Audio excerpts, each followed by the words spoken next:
Hey guys, welcome to the next part of Let's Play Football Manager 2015 with Derby. This is the Premier League state of it as of February 2026, so we're really motoring along now. And, well, check it out lads, I think I've finally cracked it. It only took 12 years, but we're actually top of the league and we've lost once, scored 61 goals and only conceded 25. Finally, I've done something right. I think the penny's dropped and I've got control at last. Obviously Derby being at the top of the table is a bit of an anomaly, but even weirder, you may notice, coming in second place there is Aston Villa. Now, obviously their goal difference is nowhere near as good as ours.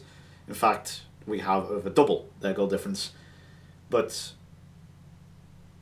the fact that they're second speaks volumes of, and I don't want to sound like a narcissist here, but it speaks volumes of how well I did when I was there.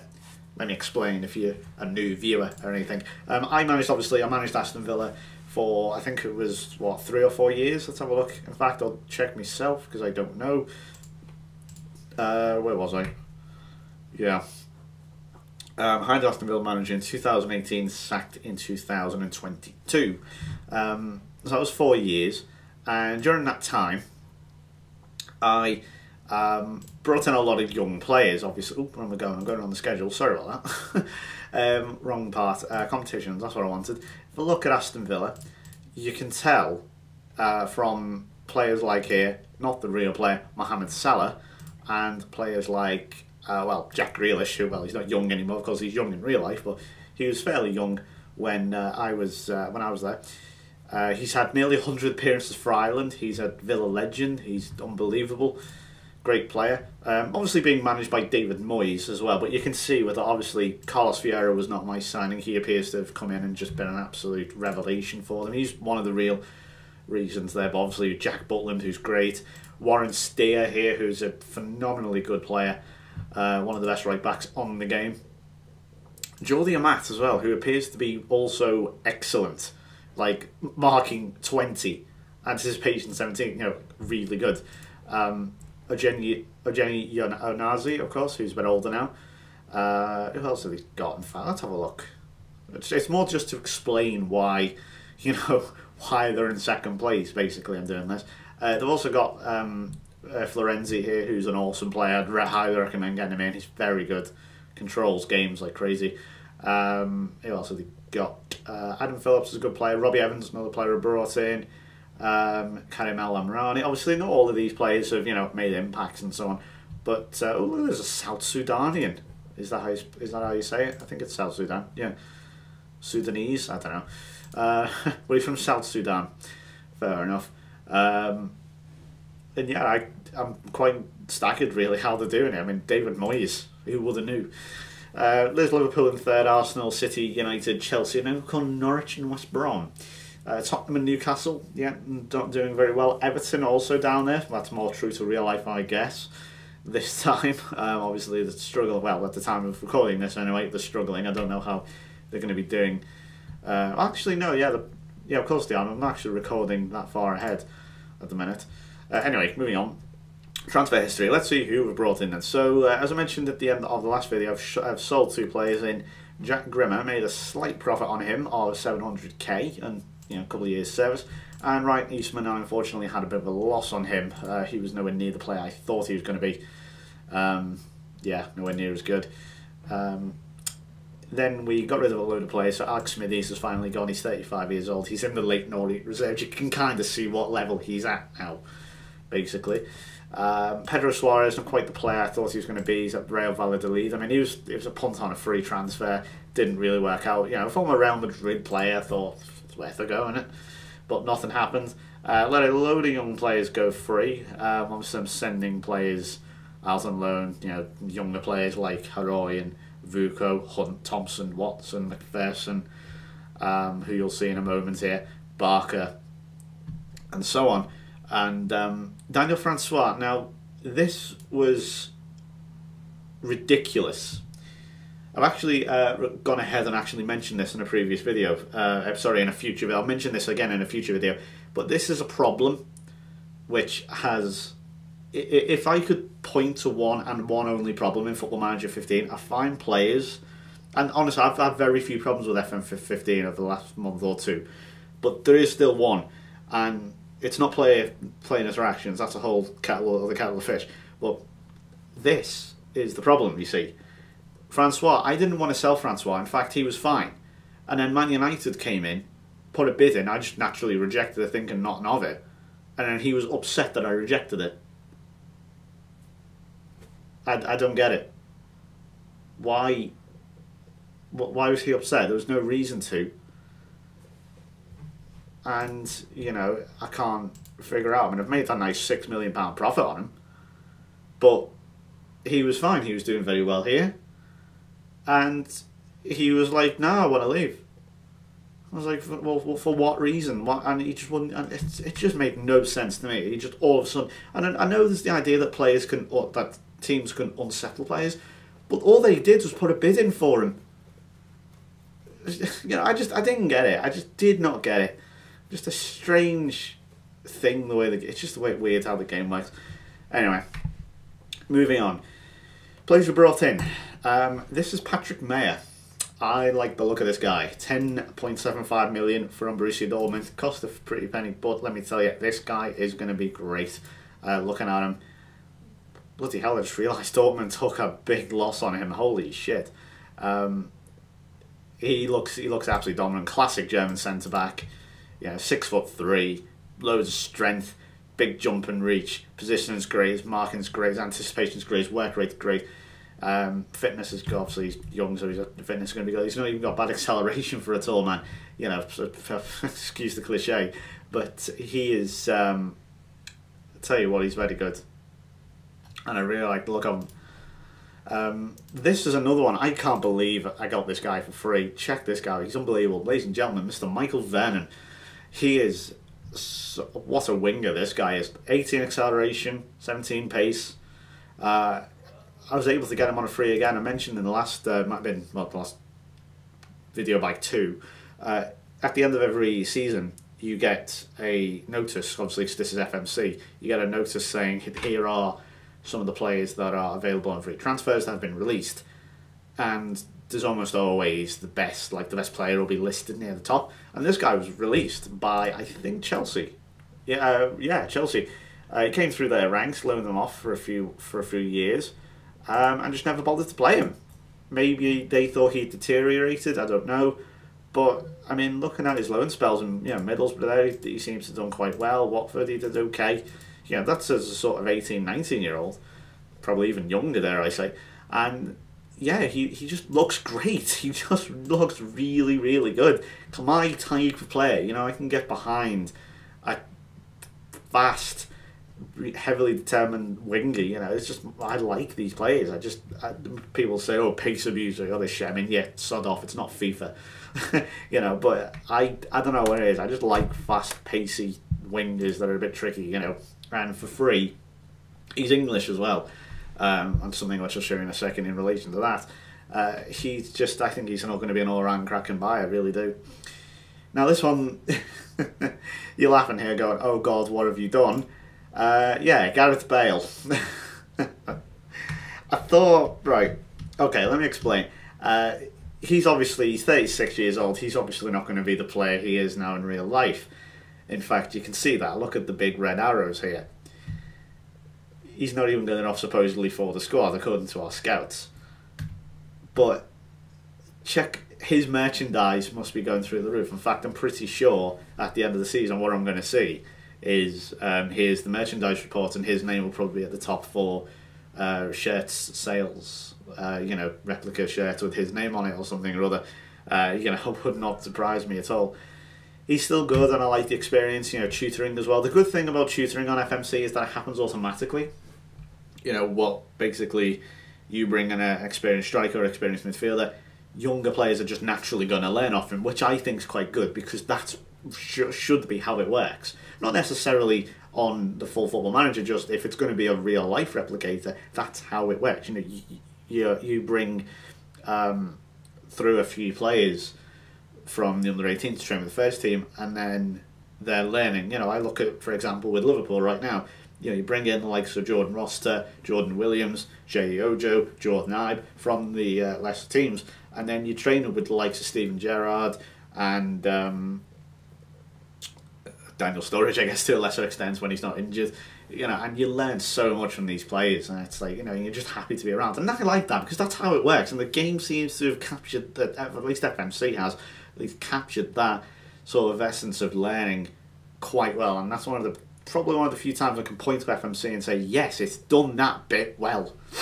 So fair play to him on that. And lastly, as I mentioned, centre on loan, Craig McPherson could be really good. He's only 18, Scottish, and yeah, he looks pretty decent already, to be honest with you. I mean, he's not great amazing, he's great or amazing, but he's certainly, you know, one for the future, and hopefully he'll do quite well. He's been sent back on loan to St Mirren, that was in part of the deal, paid them £1.5 million for him, sent him straight back, and he seems to be doing quite well with 5 goals and 5 assists in the SPL. If you're wondering, that's how it looks. Rangers won in 2023, Kilmarnock bizarrely won in 2020, don't ask me what happened. Wow, let's have a look, yeah. I know some of you might be interested in that. And wow, they actually won by 2 points. I don't know what happened there, but I think it's going to be Celtic. Actually, Kilmarnock, the 2014-15 season, Kilmarnock won it as well. What's that about? Okay. But it looks like Celtic are going to win this one as well. Anyway, a little side tour there. If I show you my squad now, the thing I'm very proud of. Now, I very, very rarely do this. I'm not biased to home nationality or anything like that ever. In fact, if you go on my FM13 videos, you may see that when on my managerial profile, you'll look at, you know, all the bars there where it says like you know, tactical knowledge, all that sort of stuff, is fully green, and then the only bar that isn't full at all, in fact it's not even, it's barely got anything in it at all, is home bias, you know, and national home bias buying English players. In fact, it was complete. It wasn't there. It might as well not existed, because I didn't care. I don't care where you're from. If you're a good player, I'll have you. You know, I think my dad's always had a great quote where he says, you know, they can come from Mars for all I care. If he's a striker and if he scores a goal, I can't you know, I'm not going to argue with him. So yeah, that's always been my view as well. Just if he's good enough, who cares where he's from? But this time, I always like to think it's a nice added bonus. You know, if you can get a lot of players that can talk to each other in the same language, you know, all the barriers, things like that, it's good for chemistry, it's good for, you know, all round stuff. And if you look here, I'm gonna extend this to British players as well. British and Irish. Cheating there a bit, but let's have a look. The only non-British or Irish players we have are Jason Murillo, who's been in England for years anyway, Patrick Mayer, Rocco Gallia, Vasco Saramago, Jagba Santamaria, and Jose Granero. The rest are all British or Irish, if you include Shane Duffy being Irish. You know, Gareth Bale's Welsh, and obviously McPherson Scottish. He's not in the team there, but you know, you can get a real sense of how good the chemistry could be, I guess, between these players. And I guess at the top of the league, does that hold true? I don't know. We'll find out anyway as we go over our results. Now, as you saw, we only lost once in the league. Now, that's an astonishing return when you think about it. You know, considering where we were last season. But I've, you know, knuckled down. I've got a hold of the game fine. I think I understand it. We started the season with a 1-1 draw at home to Chelsea. Saramago, who you may have seen, more eagle-eyed viewers seen, who's gone on a very good run. I'll show you his goal. Lukaku is back at Chelsea. Yes, that is correct. They've got Halilovic, Courtois is still going. They've got Verratti as well. But here is Saramago. Lovely goal. Classic sort of flair striker goal. Then we played Crvena Zvezda, better known as, of course, as, I think, Red Star Belgrade, or what they were Red Star Belgrade. I don't know. I think it's because I've got this name thing on. It's probably in the game they are probably called Red Star Belgrade, but because I've got this thing on, you know, where it spells out the full name of the club, it's going to say Crvena Zvezda. Of course, European Cup winners in 1991, the year of my birth. I'll always remember that. Good pop culture, pop quiz knowledge for you there. Pop culture, what am I talking about? Anyway, yeah, that was a 1-0 win. It was an own goal, in fact, that gave us that, so that was the away goal, and then we took them home and battered them. Cook with 2 goals, Vernon and Patrick Roberts there with the other. And then we got our league season off properly with 2-0 victory over Sunderland, Mahoney and Santa Maria with the goals. Southampton, and then 2 draws here, one with Southampton, Santa Maria with the goal, and then against Red Bull Salzburg, 1-1. Patrick Roberts scoring. I'll show you our Europa League group. So as you can see, we are qualified. We're due to play Trabzonspor next. There's a lot of English teams, if I recall correctly. We've got Everton are in there. Obviously us, Chelsea, Liverpool, Huddersfield are in there. Yes, Huddersfield Town. I'm not even joking. How many is that then? There's 1, 2, 3, 4, 5. It's 5. Technically 6 if you include Celtic, if you're British. Strange. Let's have a look down at Group H then. So this is our group, and as you can see, 5 wins, 1 draw. It's 25 goals, only 6 conceded. The other teams, of course, we played were Partizan Belgrade and Aalborg. It's as easy as hell. This is, I'm not even going to lie. This is just, yeah, the biggest cakewalk in history, I think, is what you'd describe that as. Moving on anyway, so that was that draw. I thought it was going to be a bit harder, but arguably the hardest game in the group there, away to Salzburg, and we got a draw out there, I can't complain. Then we went on a good winning run here, starting with a 2-1 victory against Reading, Saramago, and Roberts again. Patrick Roberts playing really well this season. Then we played Wolves in the Capital One Cup 3rd round, nice easy 3-0 win. Josh Wood, one inch into this guy, not sure if I have done before. He's 17 years old. Got smashing potential. I can't wait to see this guy in about 5 or 6 years' time. I am got him on training, if you're wondering. Sorry, training. His focus is finishing at the moment. Obviously, I hate strikers that aren't great at finishing. I've got to have. I mean, I don't mind it if it's sort of 14, 15. You know, you can get away with that. But when it's 9. I'm sorry, but 9 finishing has to improve. That's not good enough for a striker. I know he's 17, obviously that's going to grow organically, but that needs to improve generally, and I think I like to think a striker with 20 finishing a la Santa Maria is just worth having for the finishing alone, you know. So yeah, could be really good, I hope. Josh Wood, show you his goal. They actually could have taken the lead with Ryan Cross, but he missed the penalty. And with that, they never had a shot on target. I'll show you his goal here. I'm not sure if this was a debut goal. I also played a few other young players there. I played Knott, and also a young lad there, Mark Cobbett. We'll be seeing more about him in a couple of minutes. Here's Knott here, plays in Gallo. There's Wood, and a lovely finish. Just check, was this a debut goal? No, it wasn't a debut goal, but it was his first goal for Derby. If we go back to that, show you this boy as well, 7.1, 16 years old. Again, looks really good. Ignore that. They always get unhappy with that. So doesn't even sign a professional contract yet. 7.1 on his debut. He could be really good, this guy.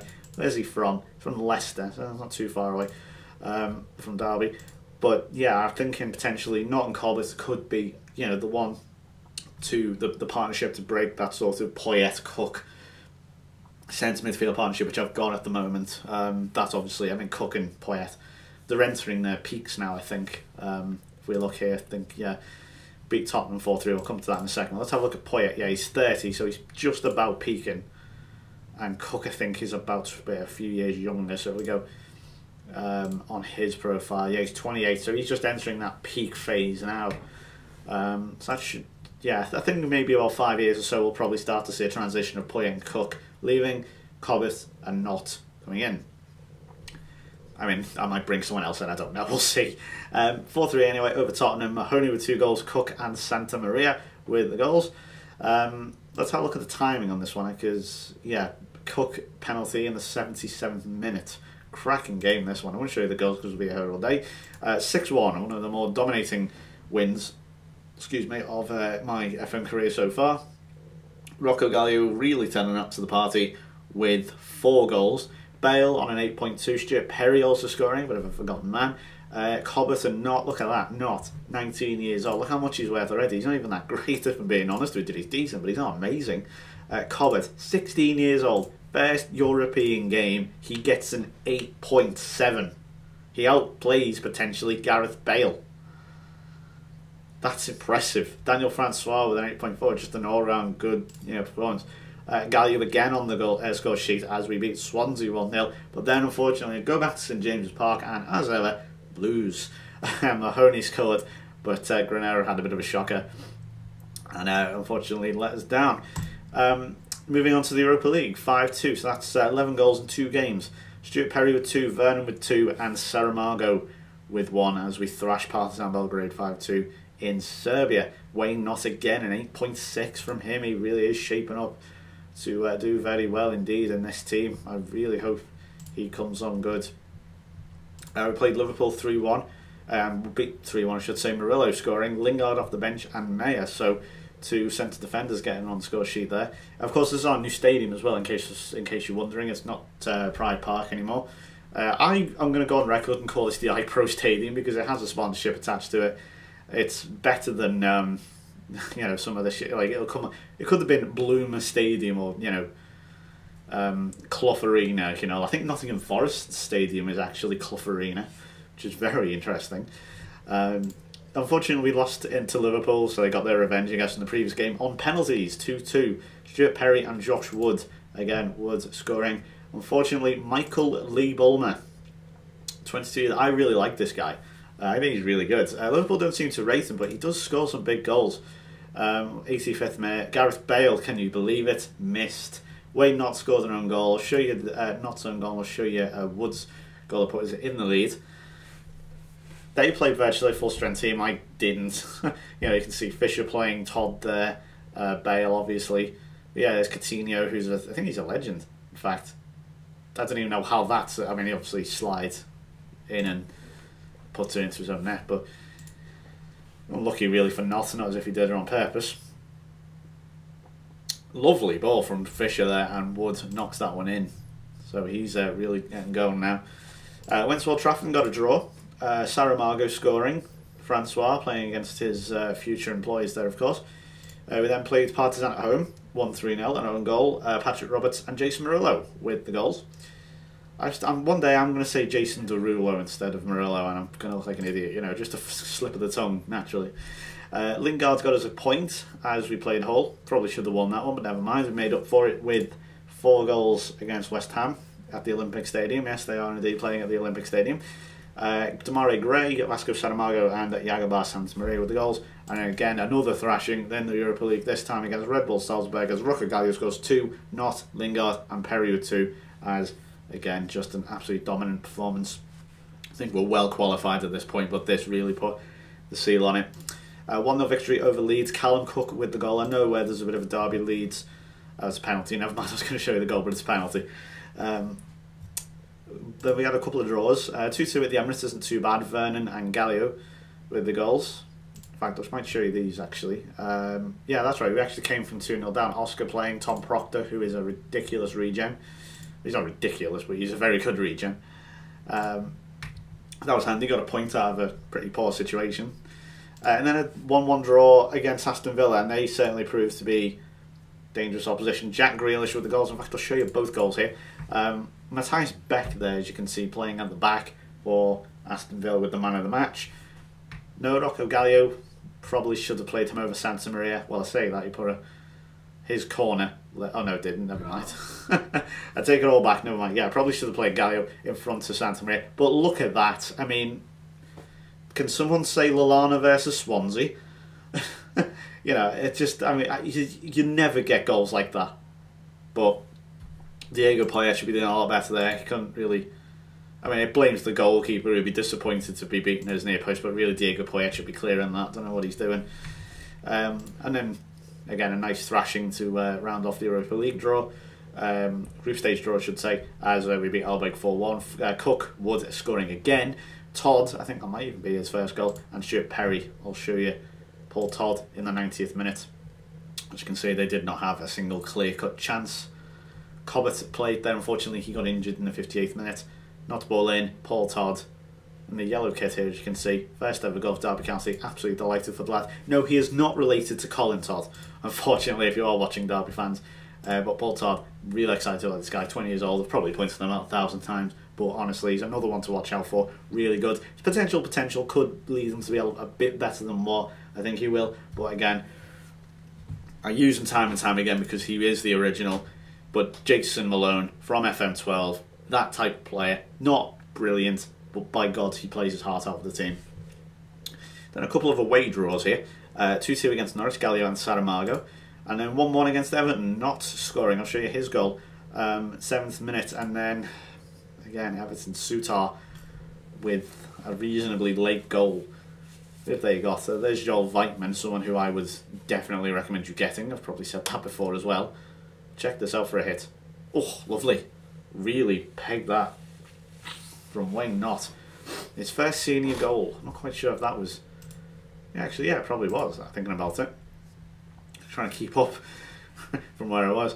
Well, that was Everton. And then 2-2 against City. Gallio with 2 goals. Not bad again.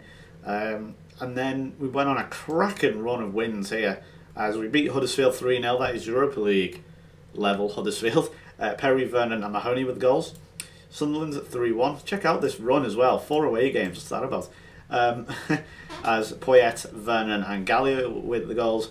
And then 5-0 in the FA Cup 3rd round. You can really see now the goals just flying in left, right and centre. As Josh Wood scores 2. Sean Fisher scoring his first goal. Lingard and Gallio. I will in fact show you these goals because everyone loves a good pummeling sometimes. Don't they? Shrewsbury having just the 1 clear-cut chance, only 3 on target overall. And there's Cobbett getting involved. As you see, I think it was his rating was a 7.9. Yeah, you got to say he's 16 years old, lads. He's barely put a foot wrong. But Josh Wood, I think at the time he was probably 16 anyway of doing this. He might have just turned 17 actually. I think his birthday's in December. Easy as you like for Jesse Lingard there. Demarai Gray and Lingard. I think they... Would I be right in saying they both play for Birmingham? Or am I going crazy? Easy goal for Sean Fisher.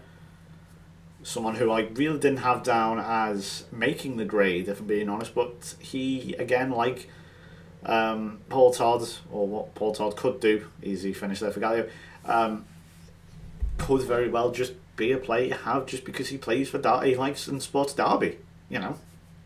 I enjoy these type of players because they're great additions. They're almost surprises though, that's the thing.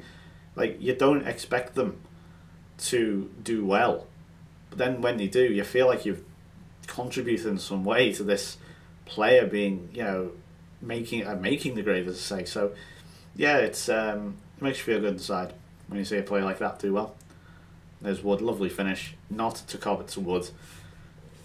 That's a future partnership right there. And then 4-1 against West Brom as Saramago scored 2, Gallio and Vernon scoring. And then 5-0 again against West Brom. For some reason we played West Brom back to back. I don't know. It's just the way the fixtures went, I suppose. But yes, Perry with 2 and Saramago with a hat-trick. Everyone playing well. Fisher, Todd, Mahoney, not. Just fantastic. It really is just wonderful to see them ratings. And then 1-0 against Chelsea. This, can I just point out, this is the first time, if we're going to use real life history, if we combine FM history and real life history together for a moment. This is completely stupid and I'm probably going to look like an idiot for saying it, but this is Derby's first victory at Stamford Bridge in 40 years. The last time they won, I believe, was in 1984 or 82. And the next time they would win is in 2026. I checked. Derby did not beat Chelsea at any point at Stamford Bridge until this point. I even had to go online and find out when was the last time, because on the save, Derby had not won. I'll show you the winning goal. Rocco Gallio, 10th minute. All I could get was Xabi Alonso versus Chelsea break the home record streak. You know, I'm trying to think, who was the manager? Was it Scolari, that game? I think it was Scolari, wasn't it? There it is, lovely goal. And I knew at that point, it's like, yes, we can do this. They had 12 off target, though. 26 shots, almost half of them were off target, only 8 on. And then this was just 5-0 over Man United. I mean, just utter, almost perfection. This was absolute, honest to God. I've had some satisfactory wins in my time. Callum Cook, penalty expert. My God, can this boy take a penalty? But my God, I've had some satisfying victories over the years. this has to be one of the all-time best for me. Not even kidding. Look, Daniel Francois, for God's sake, he's going to play for Man United now. It's not his first derby goal, but it is his first goal of the season. Well, look, we got outpossessed. The sad thing is, the highlights didn't show it like that. You don't see it because, obviously, I only have key highlights on.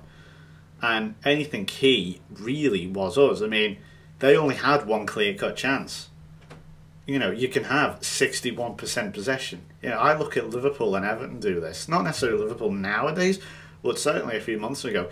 And now Everton especially, you can have all the possession in the world, but it's no good when you're not doing anything with it. I've said, you know, I know it's pretty free and obvious, dare I even say it's a cliche, but what good is possession if you can't score? I mean, look at the amount of highlights here. This could have been a cricket score. So, we then played Manchester City in the FA Cup 4th round. Vernon and Mayer with the goals. That put us through. That was handy. And then another 5 goals scored as we thrashed Reading 5-1. Francis, Mahoney, Perry and Saramago. 4 goals scored against Southampton. And we kept a clean sheet this time as Gallio scored 2. Vernon and Mahoney. Conor Mahoney again, just look at the goals he's scoring, man. He's got 8 goals and 6 assists. Not quite the season he had the other year where he got 25 assists and 18 goals. I don't think he'll ever repeat that.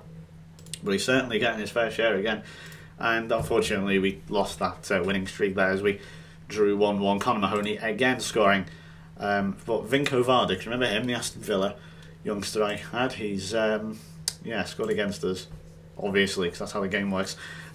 Saramago and Gallio, unfortunately, not having one of the best days, just simply didn't turn up. I'll show you this goal with the last one of this video. Oh, nice lovely ball there, and Mahoney slotted in. So, leading the Premier League, can I win it? Can we possibly win it? Well, we're doing well. You know, there's no reason why we can't. Saramago, their joint top goal scorer and the highest average rating. We'll show you the play stats. He's also he's joint third in assists, joint top in goals, and highest in rating. I mean, and he's got the most player of the matches. I mean, you can't deny he's been fantastic. You know, he really, really has, Saramago. He's certainly proved a worthy buy. I was a bit unsure, but now he's really hitting the stride. Just been average rating of 7.55. I cannot deny. £12 million just short of, and he's been outstanding. He really has. Always good to see your players in here as well. You know, you've got Mayer 7.51, Poyet 7.41, Vernon 7.32, Callum Cook 7.26.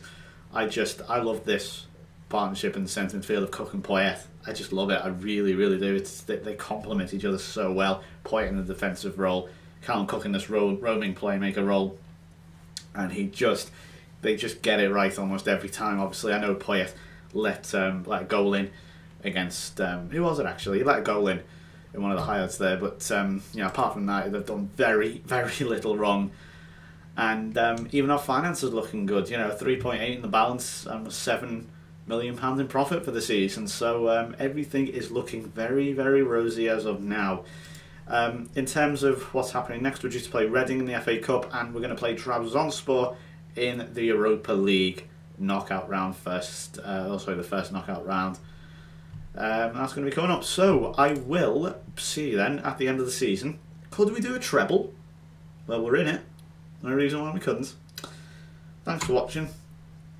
I'll answer that question at the start of the next video. Goodbye for now.